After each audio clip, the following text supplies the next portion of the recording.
یہ چیزیں آپ نے کیسے کریکولم ایکسٹرا کریکولم ایکٹیویٹیز ہوں دوسری چیزیں ہوں کیسے مینیج کی؟ رائٹ تو مجھے اگر انٹرٹینمنٹ کی بات کریں سب کے لیے ڈفرینٹ ہوتا ہے.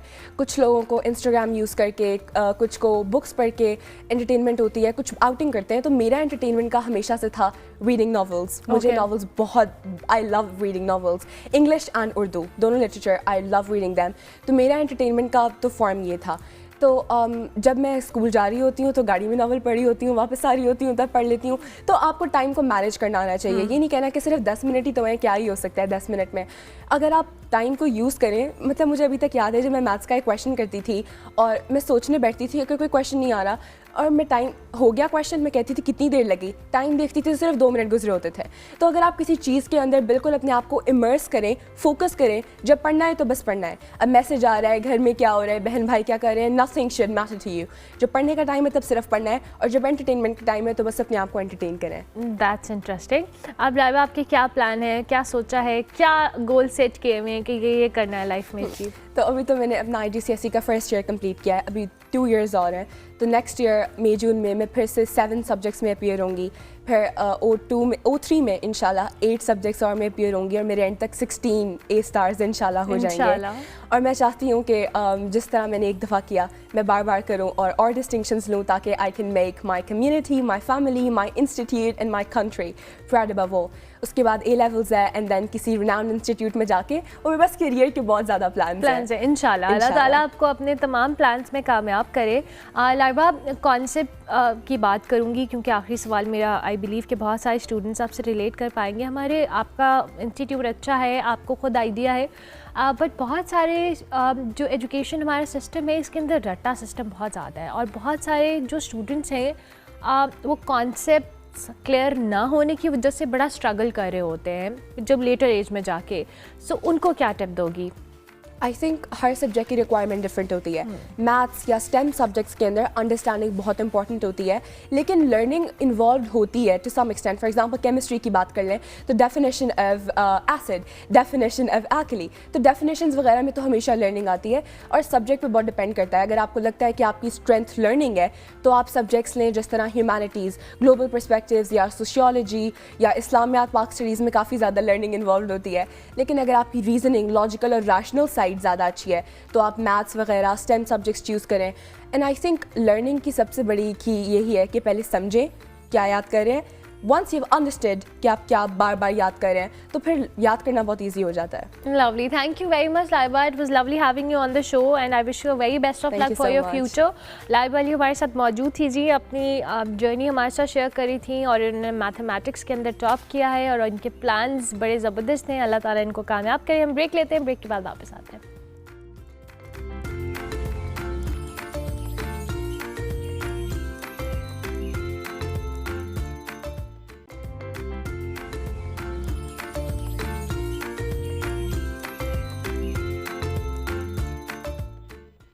Welcome back to good morning public جی. بریک کے بعد واپس آ چکے ہیں. آپ سب جانتے ہیں کہ ہمارے ملک کے اندر بہت زبردست آرٹسٹ موجود ہیں, اور NCA کی ہمیشہ سے کوشش ہوتی ہے کہ وہ آرٹسٹ یا ان کے کام کو پروموٹ کرے. اور اس وقت ٹرائنیلے کے حوالے سے بھی بات کریں جو کہ جاری ہے. حالیہ دنوں میں جی NCA میں ایک بہت ہی خوبصورت آرٹ نمائش منعقد کی گئی, اور جس کو ترتیب دینے کے لیے جو برٹش میوزیم ہے اس کی بھی کنٹریبیوشن رہی, اور اس کی جو کیوریٹر ہے ونیشا پوٹر, وہ خود NCA لاہور میں موجود ہیں. ان سے ملتے ہیں, وہ ہمیں کتاب گھر کی اس ایگزیبیشن کی سیر کروا رہی ہیں. ہمارے ساتھ اس نمائش کی سیر کریں اور دیکھیں.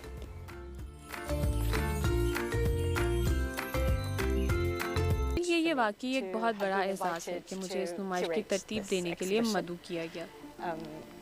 یہ ایک طرح کی محبت بھری محنت رہی ہے جس میں میں نے ایک شاندار ٹیم کے ساتھ کام کیا. تو یہ نمائش دراصل کس بارے میں ہے؟ یہ نمائش بنیادی طور پر کتابوں کے بارے میں ہے. یہ دکھاتی ہے کہ فنکار اپنے کام میں ادب اور کتاب کو کس طرح استعمال کرتے ہیں. یہ کتاب کے مادی پہلو یعنی اس کے جسمانی وجود, کاغذ, ساخت اور شکل پر بھی روشنی ڈالتی ہے. فنکار کی کتاب ایک ایسا تصور ہے جو مختلف ثقافتوں اور روایات میں پایا جاتا ہے۔ میرا مطلب یہ ہے کہ ہمارے خطے میں کتابی فنون کی بہت مضبوط روایت موجود ہے۔ یہ دراصل اس غیر معمولی علم اور ٹیکنیک کی نسل در نسل منتقلی ہے، جیسے کہ آپ میں سے کچھ لوگ پہلے ہی یہ سیکھ چکے ہیں۔ مثال کے طور پر گلہری کے بالوں سے بنا ہوا برش۔ تو بنیادی خیال یہ تھا کہ ہم ایک ایسی نمائش کیسے کریں جو کتاب کے موضوع پر مبنی ہو، اور یہ وہ موضوع ہے جس پر عمران اور میں کئی سالوں سے بات کر رہے تھے۔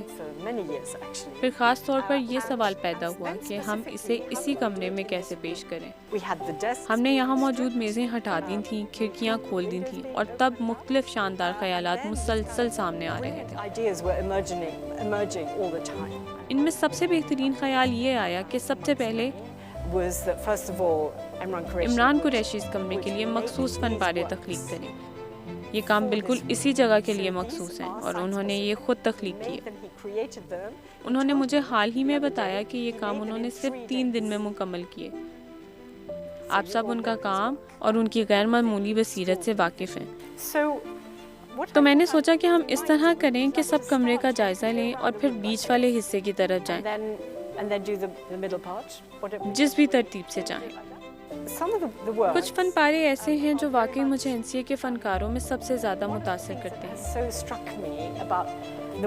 میں نے کچھ عرصہ پہلے NCA کے فنکاروں کے بارے میں کچھ اچھا سنا اور اصل میں اس شاندار روایت کو سمجھا ایک دوست کے ذریعے۔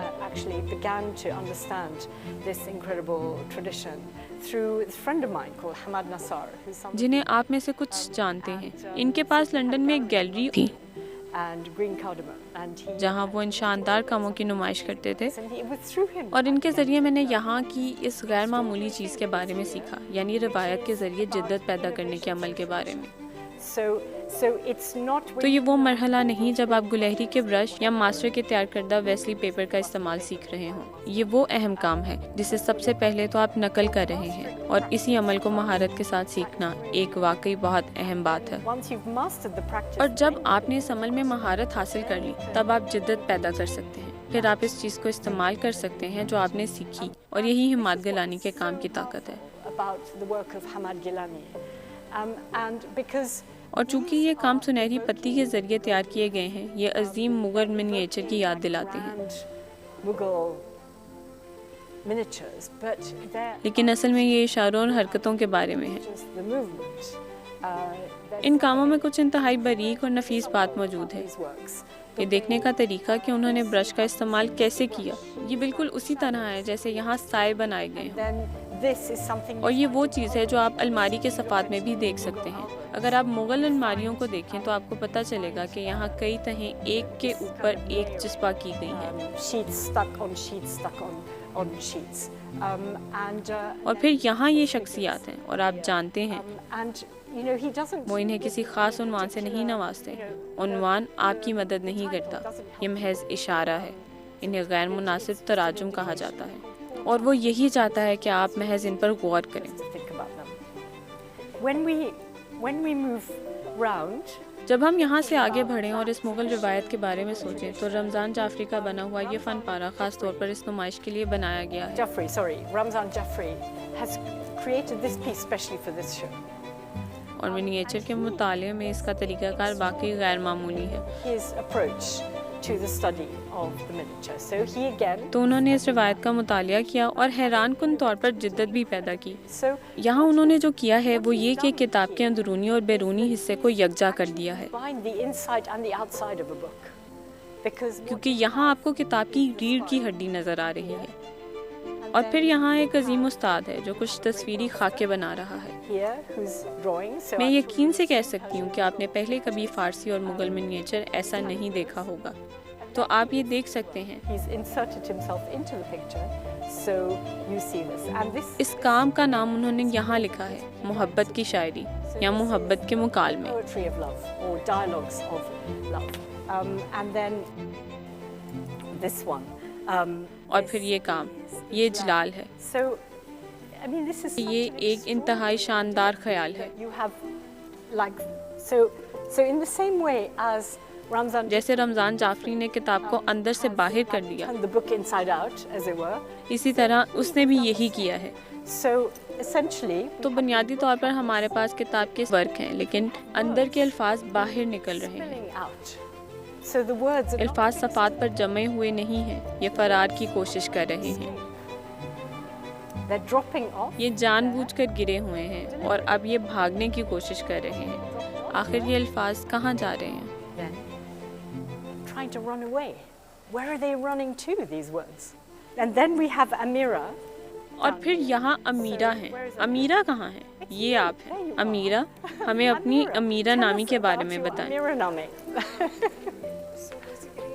تو بنیادی طور پر میں نے بابر نامہ سے تحریک لی اور سوچا کہ کیوں نہ اسے جدید انداز میں پیش کیا جائے اور اپنی زندگی کے واقعے کو بابر نامہ کے ذریعے بیان کیا جائے۔ Lovely. کمال ہے، یہ بہت دلچسپ ہے۔ افسوس ہے کہ ہم تمام صفحات نہیں کھول سکے۔ So یہ بھی تخیل کی ایک اور غیر معمولی تخلیق ہے۔ the imagination, and then we اور پھر ہم یہاں سے شاندار عائشہ خالد کے کام کی طرف جاتے ہیں، the amazing Aisha Khalid, who جنہیں آپ سب جانتے ہیں، اور اگر آپ غور سے دیکھیں تو آپ صفحات کی لکیریں دیکھیں گے۔ obviously you'll see the lines of pages. So the idea ان کے لیے خیال اس طرح شروع ہوا کہ وہ لکھنا چاہتی تھیں، with like she wanted to write جیسے کہ ایک ڈائری یا کسی قسم کا متن۔ or some kind of text. انہوں نے شروع کیا، لیکن وہ بالکل ویسے مطمئن نہیں ہوئی، اس لیے انہوں نے اس عمل کو تخیل کے ذریعے ظاہر کیا۔ تو یہ دیکھنے میں ایکسرسائز بک کی لائنوں جیسا لگتا ہے۔ Size book. So here we have تو یہاں اور پھر مجنون، Majnoon, which means it like. جس کا مطلب ہے ایک روتا ہوا بید کا درخت، So this اور یہ ہاتھ سے بنایا گیا کاغذ ہے جو وہ استعمال کرتی ہیں، اور اس سے روتے ہوئے بید اور باغ کی یاد آتی ہے۔ یہ یادداشت کے بارے میں ہے اور یہ بہت سادہ ہے، and it's so simple and اور اس میں ایک طرح کا دلچسپ پہلو بھی شامل ہے، اسی وجہ سے یہاں یہ مٹی کے پیالے بھی موجود ہیں۔ ceramic bowls here. Now this اب یہ کام حسین کا ہے، مجھے اس کا سرنیم یاد نہیں۔ it is surname. Now if you take this, اگر آپ یہ کام دیکھیں تو کسی کو اس پر کچھ نہ کچھ لکھنا ضرور ہوگا، maybe somebody can get it to work because لیکن بہرحال شاید کوئی اسے کامیابی سے کر سکے۔ you do it in such a way you can کیا یہ write. بہت شاندار نہیں؟ تو آپ جانتے ہیں آپ اپنا نام وہاں لکھ سکتے ہیں۔ میں اپنا نام لکھ رہی ہوں۔ Write your name there. Writing my name. You آپ اس کے اوپر جو چاہیں لکھ سکتے ہیں کیونکہ یہ دھندلا ہو جائے گا۔ یہ واقعی ایک حیرت انگیز خیال ہے۔ As we go جب round, ہم ادھر گھومتے ہیں تو ہمیں یہاں کیسر عرفان کا نام بھی دکھائی دیتا ہے، جن کا اس مقام پر ایک اور کام بھی ہے، who has another work in this case, اور یہ سب سے خوبصورت کام یہ دراصل کانفرنس آف دی برڈ سے منسلک ہے۔ the conference of the birds. So you'll see in a second آپ سب کانفرنس آف دی برڈز کے موضوع سے واقف ہیں، that there is a. اور اس کام کو اس کی ترجمانی کہنا غلط نہ ہوگا۔ So Ali Qasim اب آتے ہیں علی قاسم۔ of his مجھے یقین ہے آپ ان کی شاندار ڈرائنگ سے واقف ہیں، ان کے فن پارے ناقابل یقین ہیں، لیکن انہوں نے اور ماہین نے ٹیپسٹری پر بھی کام کیا ہے، and اور یہ ہدہد this hudhud who- جو قرآن میں بہت اہم ہے، in the Quran. And this is a اور یہ ایک subject, موضوع ہے جسے دنیا بھر کے فنکاروں نے اپنا لیا ہے، واقعی دنیا بھر میں۔ literally all over the world. So that's اور پھر یہ مزید شاندار کتابیں ہیں جنہیں آپ قریب جا کر دیکھ سکتے ہیں۔ these amazing books which you can go up and have a look at them. Then we've got something پھر ہمارے پاس یہاں واقعی کچھ بہت حیرت انگیز ہے۔ for the first time. پہلی بار ایک ہی خاندان کے دو فنکار ایک ساتھ نمائش میں حصہ لے رہے The ہیں۔ first time. So this is تو یہ صفیہ خان ہے، Safiya Khan, and she is the اور وہ daughter عاطف محمد خان کی بیٹی ہیں، of Atif Muhammad Khan, who made. جنہوں نے آرٹسٹ بک بنائی تھی۔ And so دونوں واقعی خوش ہیں کہ وہ ایک ہی نمائش میں ہیں، اور شاید پہلی بار ایسا ہوا ہے۔ یہ واقعی بہت اچھا very ہے، nice. And she's اور انہوں done نے کچھ غیر معمولی کیا ہے، this a number of جیسا کہ کئی فنکاروں نے کیا ہے۔ artworks, probably from the book by Anarkali. انہوں نے شاید انارکلی سے پرانی کتابیں لیں اور ان پر رنگ لگا کر جو پرانے اردو متون تھے اور ٹوٹ پھوٹ رہے تھے ایک نہایت نفیس تخلیق بنائی، Falling apart, and created something incredibly delicate. اور ان میں سے ہر ایک کا اپنا ایک قصہ ہے۔ تو براہ کرم جائیں اور دیکھیں۔ So please go and look at them. And then اور پھر ہمارے پاس فضل ہیں۔ Fazal. So I'm going to go to the end there and then I'm going to come back. Fazal Rizvi. فضل رضوی جو واقعی ایک دلچسپ فنکار ہے، مجھے لگتا ہے کہ آپ میں سے کچھ انہیں پہلے سے جانتے ہیں۔ Yeah, he's your friend. He's become my friend too. Exactly. Is he a cousin as well? A darling Fazal. Oh, a darling Fazal. Much Much, I'm sure. Yeah, he and I had. اور ہم نے کافی بات چیت کی کہ کون سا کام دکھایا جائے اور انہوں نے کہا یہ کیسا رہے گا. How about this one? And it had to be. اور اسے پہلے کی طرح نہیں بلکہ ایک نئے انداز میں پیش کرنا تھا. Before. تو بنیادی طور پر کہانی یہ ہے کہ وہ بہت اچھے پیدل چلنے والے ہیں اور وہ گلیشیئرز اور پہاڑوں میں پیدل چلتے ہیں. ان کے پاس مجھے نہیں معلوم شاید جیب میں کیمرہ یا فون تھا جو ہر وقت تصویریں لیتا رہا اور انہیں اس کا علم نہیں تھا. تو وہ چلتے رہے اور یہ تصویریں بنتی رہیں. پھر کچھ وقت کے پاس واپس آئے اور کہا یہ کیا ہیں اور انہیں معلوم ہوا کہ یہ بس رینڈم تصاویر ہیں. تو انہوں نے فیصلہ کیا کہ انہیں پرنٹ. اور پھر یہاں ہمارے پاس ہیں وقاص خان اور مجھے یقین ہے کہ آپ سب وقاص خان کو بھی جانتے ہیں اور ہمیں اس سوال تک لے جاتا ہے کہ کیا یہ پاکستانی فن ہے؟ پاکستانی فن کیا ہے؟ جیسے لوگ بات کرتے ہیں آپ جانتے ہیں عربی فن کیا ہے یا فرانسیسی فن. یہ جو لیبلز ہیں یہ تعریف حقیقت میں بہت غیر مددگار ہیں کیونکہ یہ فنکار کو محسوس کراتا ہے کہ اسے کہیں فٹ ہونا ضروری ہے. یہ واقعی بہت دلچسپ ہے. یہ مکمل سوال کہ جب کوئی فنکار کچھ غیر معمولی سادہ یا جذباتی تخلیق کرتا ہے اور آپ اسے دیکھتے ہیں اور بس اس میں غرق ہو جانا چاہتے ہیں. کیا یہ اسے پاکستانی فن بناتا ہے یا یہ صرف ایک خوبصورت فن پارہ ہے جو آپ سے بات کرتا ہے؟ اور دلچسپ بات یہ ہے کہ جب آپ ان میں سے کچھ کام دیکھتے ہیں یہ حیرت انگیز ہے. تو یہ ہے بختاور انیس. وہ یہاں نہیں ہے. نہیں. جب میں نے پیر کو سب فن پارے دیکھے وہ میرے پاس آئیں اور ایک چھوٹا سا نیگیٹو فلم رول بھی ساتھ لائیں اور میں نے بہت اچھا محسوس کیا کہ یہ کیا ہے. تو انہوں نے اسے کھولنا شروع کیا اور جو انہوں نے کیا اگر آپ غور سے دیکھیں آپ دیکھیں گے کہ انہوں نے نیگیٹو پر نقش بنایا اور وہاں رنگ بھرا. یہ خیال کہاں سے آیا؟ بالکل حیرت انگیز. تو پھر یہ ہے عباس علی اور میں نے ان کا کام اس سال یہاں مختصراً دیکھا اور ان کی ایک نمائش BNU میں تھی اور انہوں نے پورے کمرے میں یہ ٹیکسٹائل کے کام کر رکھے تھے. تو وہ ضائع شدہ کپڑوں کو استعمال کرتے ہیں اور انہیں ایک ساتھ سی دیتے ہیں اور ہم نے ان سے پوچھا کیا آپ کتاب بنانا چاہیں گے؟ انہوں نے پہلے کبھی کتاب نہیں بنائی تھی. انہیں بالکل سمجھ نہیں آیا کہ میں کیا کہنا چاہ رہا ہوں. تو ہم کافی چھوٹی کتاب کی توقع کر رہے تھے اور پھر یہ ناقابل یقین کام اپنی منزل تک پہنچا.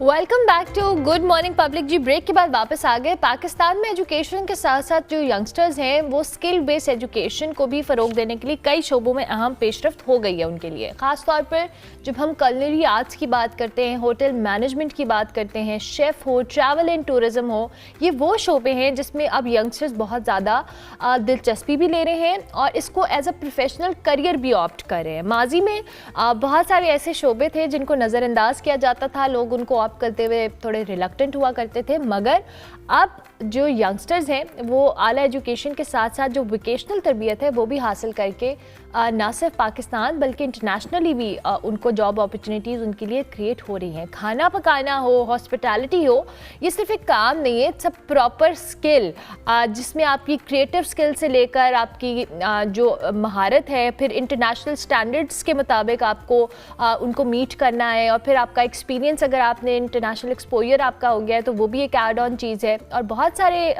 پاکستان کے اندر ایسے گزشتہ برسوں میں تعلیمی ادارے ہیں جو کلنری آرٹس ہو, ہوٹل مینجمنٹ ہو, اس میں ڈگری ڈپلوما کروا رہے ہیں, جس سے ینگسٹرز کی بہت زیادہ دلچسپی بڑھ رہی ہے. رضا فیصل ہمارے ساتھ موجود ہیں, شیف ہیں, بزنس کوچ ہیں, اور آج ہم ان سے اسی فیلڈ کے حوالے سے بات کریں گے. Thank you very much Raza. Good morning, I hope you are doing well. Raza, میں نے جیسے ابھی بات کی ہے کہ پہلے اس طرح کے پروفیشن یا اس طرح کو اسکل کو ہم صرف ہابی کے طور پہ رکھتے تھے, اور اچھا کسی کو کھانا پکانے کا شوق ہے تو it's a hobby, but it's a proper profession now, and I am glad کہ بہت سارے لوگ اس کی طرف انٹرسٹ لے رہے ہیں. بالکل, ہمارے بالکل یہ کچھ ہاسپٹیلٹی کا رجحان ہماری جو نوجوان نسل میں بہت زیادہ رہا ہے. آپ کو تو یہ پتہ ہے کہ پاکستان ہاسپٹیلٹی میں ویسے بھی بہت آگے ہے, اور اب ہم اس چیز کو ایز اے پروفیشن آگے بڑھا رہے ہیں, اور اب ہمارا جو رجحان اس چیز میں, آپ سمجھیں جو ہمارے جتنے بھی انسٹیٹیوٹ اب اس چیز کو آگے لے کے چل رہے ہیں, کلنری آرٹس ہو گیا, ہوٹل مینجمنٹ ہو گیا, تو وہ آپ کو ایک انٹرنیشنلی اسٹینڈرڈ کی آپ کو ساری ٹریننگز دی جاتی ہیں. تو جب اس چیز کا آپ کو پتہ ہے, جب آپ گلوبلی ایک آپ کو اچیومنٹس ملتی ہوں, تو پھر کچھ عرصے سے اس چیز کا رجحان اتنا زیادہ اسی لیے ہو گیا ہے کیونکہ ہماری جو نوجوان نسل ہے وہ تھوڑا سا کریٹو ہو گئی ہے. ٹھیک ہے, رضا کو ان کی آواز آئی بلیو واپس آ رہی ہے, تو اس وجہ سے وہ پراپرلی بول نہیں پا رہی ہیں. پلیز اس کو جو اسٹوڈیو فکس کر لیں تاکہ وہ پراپرلی بات بھی کر سکے. اچھا رضا, آپ نے خود بات کی ہے کہ یہ بڑی امپورٹنٹ چیز ہے سم ہاؤ, لیکن میں چاہوں گی تھوڑا سا آپ اپنا بیک گراؤنڈ بھی شیئر کریں کہ آپ کا جرنی کیسے شروع ہوا تھا, اور اب آپ جس طرح سے پرسو کر رہی ہیں اس سے بھی ایک چینج کی ایگزامپل سیٹ ہوئی ہے. آئی بلیو کہ خواتین بھی اب اس کو ایز اے پروفیشن آپٹ کر رہی ہیں. بالکل بالکل, آپ صحیح کہہ رہی ہیں. میرا اس جرنی کا بیسکلی میں کراچی سے ہوں, تو جب میں اسلام آباد شفٹ ہوئی تھی تو یہاں پہ 2015 میں نے اپنی اس جرنی کا آغاز کیا ایک ہوم کیٹرنگ سے, اور اس کے بعد آہستہ آہستہ اپنی اس چیز کو آگے لیتی گئی. آپ کو پتہ ہے جب آپ ایک انٹرپرینورشپ میں ہوتے ہیں تو اتنا ایزی نہیں ہوتا اسٹارٹ میں, دین آپ کو آہستہ آہستہ چیزیں بھی سمجھ آنے لگتی ہیں, آپ کی جو مسٹیکس ہوتی ہیں وہ سب آہستہ آہستہ آپ کو سمجھ آتا ہے. اس کے بعد میں نے کچھ ریسٹورینٹس کے ساتھ بھی میں نے کولیب کیے تھے, میری بیکریز کے ساتھ بھی رہا, پھر میں نے اپنا کیفے رن کیا. الحمدللہ وہ ایک بہت زبردست ایکسپیرینس تھا, سم ہاؤ مجھے اس کو بند کرنا پڑا. دین آفٹر میں ایک ادارے کے ساتھ ہوں, ہوٹل اینڈ مینجمنٹ کے, کلنری آرٹس کے, گوتھم انسٹیٹیوٹ, ان کے ساتھ ہوں, اور ان کے ساتھ میں ایز اے ان کی جوری ممبر ہوں. میں پریکٹیکلز لیتی ہوں, ایگزامز لیتی ہوں. پھر اس کے ساتھ آپ کو پتہ ہے جب آپ ایک ادارے سے منسلک ہوں تو آپ کو کئی ہیڈ شیفس, کئی بڑے بڑے شیفس کے ساتھ آپ کا ایک انٹریکشن رہتی ہے. تو ایک بہت اچھی میری جرنی بھی رہی, بہت اچھا ایکسپیرینس رہا. مگر یس, میں نے اپنی جرنی سے بہت کچھ سیکھا. شروع میں بڑی غلطیاں کی, لیکن انسان آہستہ آہستہ ہی سیکھتا ہے. آئی بلیو انسان آہستہ آہستہ سیکھتا ہے, and you are so right. اچھا رضا, مجھے یہ بتائیں کہ آپ چونکہ اب گوتھم کے ساتھ ایسوسیٹیڈ ہیں, آپ ایز اے جوری ممبر وہاں کام بھی کری ہیں, ہمیشہ یہ ہوتا ہے کہ انٹرنیشنلی تو یہ ایک پراپر ایجوکیشن کے ساتھ ساتھ لوگ اس کو بہت ایک ہائیلی پیڈ سم ہاؤ اور بہت ایک ایکسپوجر کے ساتھ جابس کو کنسیڈر کیا جاتا ہے. I am not sure about Pakistan کی, یہاں پہ ہمارے پاس بہت زبردست شیفس ہیں جو مختلف آپ جیسے لوگ کام کریں, بٹ یہاں پہ جو ایک کانسیپٹ یا آئیڈیا ہوتا ہے کہ جی اگر آپ اس ہوٹل مینجمنٹ ہو, کلنری آرٹ ہو, ایز اے شیف کام کرنا چاہتے ہیں تو آپ کا انٹرنیشنل ایکسپوجر ہونا بہت ضروری ہے. Is it right? دیکھیں, آپ کے پاس اسکلز ہوگی نا, اور وہ اسکلز آپ جب اس کو انہینس کریں گے تو پھر دنیا دیکھے گی. سوشل میڈیا کا دور ہے, اور آپ کو پتہ ہے کہ اب ہر چیز سوشل میڈیا پہ کہاں سے کہاں پہنچ جاتی ہے. ہمارے یہاں پہ جتنے بھی ادارے ہیں جو یہ کلنری آرٹس یا ہوٹل مینجمنٹ کا کورس کروا رہے ہیں, وہ اب کروا ہی انٹرنیشنلی ایکسپوجر کے حساب سے ہیں. ان کے سٹینڈرڈ ہی انٹرنیشنلی سیٹ ہیں کہ اب ہمارے شیفس مڈل ایسٹ میں, ہمارے شیفس پاکستانی شیفس کا بہت زیادہ ڈیمانڈز ہیں. یورپس میں پاکستانی شیفس کی بہت زیادہ ڈیمانڈز ہیں، کیونکہ اب ہمارے جو یہاں پہ اسٹینڈرڈ سیٹ کر دیا ہے وہ اسی پہ ہے کہ آپ نے انٹرنیشنلی آپ ایزیلی جا سکتے ہیں، آپ کو تمام جو ہیسپس ہوتے ہیں، آپ کو فوڈ کورسز، آپ کو مینجمنٹ، وہ سب اسی طرح سکھایا جاتا ہے کہ آپ ایزیلی باہر بھی آپ ایز اے جاب بھی کر سکتے ہیں، آپ ایز اے انٹرپرینور بھی کر سکتے ہیں، بالکل ٹھیک ہے، اس کو پرسو کر سکتے ہیں۔ اب آپ ہمیں پاکستان کے حوالے سے رضا بتائیں کہ آپ نے ود ٹائم کیا چیز آبزرو کی ہے کہ لوگ hotel management, because I believe کہ ہم جب یہاں پر بھی ٹریول کرتے ہیں ود ان دا کنٹری یا ہم مختلف کوزینس کو ٹرائی کرتے ہیں، بہت زبردست ہے، جیسے آپ نے خود بھی کہا کہ پاکستانی شیفس ہوں، یہاں کے جو لوگ ہیں یا یوتھ ان کی ڈیمانڈ ہے، آپ نے کوئی ڈفرینس فیل کیا ہے کہ ہمیں ابھی بھی تھوڑا اور ورک کرنا ہے اس سارے سسٹم کو مزید انہینس یا بہتر کرنے کے لیے؟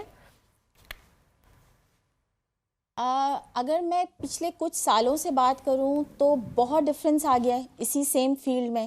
اگر آپ کوئی 8-10 سال پہلے کی بات کریں تو ہمارا ایک ٹپیکل پاکستانی کوزین ہوتا تھا آپ کی، اور حد سے حد آپ کی چھوٹی 1-2 اسٹریٹ فوڈ ہوتے تھے، that's it.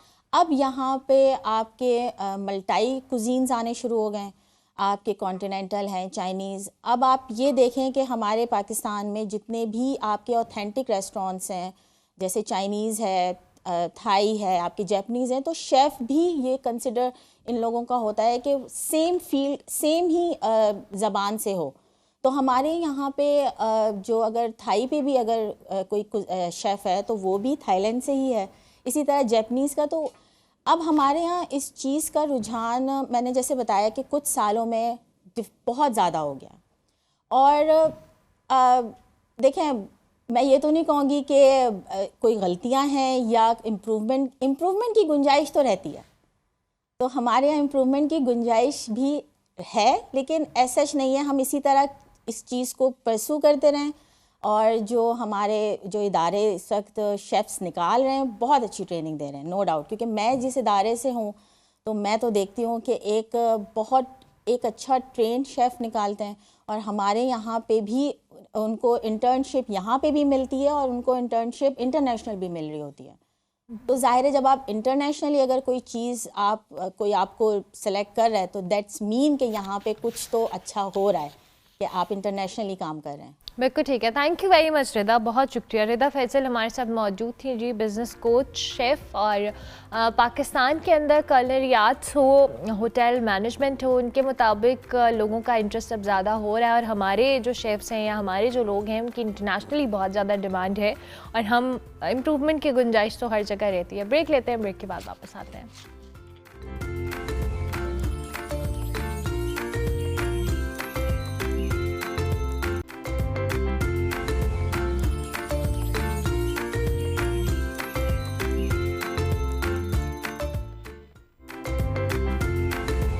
Welcome back to good morning public جی۔ اب جس ٹاپک کے اوپر بات کرنی ہے وہ انتہائی اہم اس حوالے سے ہے کہ پاکستان کے اندر چیزیں بہت زیادہ پریکٹس ہو رہی ہیں، اور اس پہ اب اعتراضات کہہ لیں یا کنسرنس کا اظہار کیا جا رہا ہے۔ دنیا بھر میں جو گٹر ہیں، نالے ہیں، ان کی صفائی اب جدید مشینری اور خودکار نظام کے ذریعے کی جاتی ہے، لیکن پاکستان میں اگر ہم بات کریں آج بھی انتہائی خطرناک طریقے سے یہ کام سر انجام دیا جاتا ہے، انسانی ہاتھ یہ کرتے ہیں۔ یہی وہ تضاد ہے جو صفائی کے نظام اور انسانی حقوق کے جو سنگین ایک خلا ہے اس کو صاف ظاہر کرتا ہے۔ اسی پس منظر میں جی national commission for human rights نے آرٹیکل 184 کے تحت جو وفاقی آئینی عدالت میں ایک تاریخی آئینی درخواست جمع کرائی ہے، جس میں ملک بھر میں جو گٹروں کی ہاتھ سے صفائی ہے اس پر مکمل پابندی، اور سینیٹری ورکرز کی جو صحت و حفاظت ہے اس کے لیے قومی سطح کا باقاعدہ فریم ورک بنانے کی سفارش کی گئی ہے۔ درخواست میں واضح کیا گیا ہے کہ پاکستان میں حفاظتی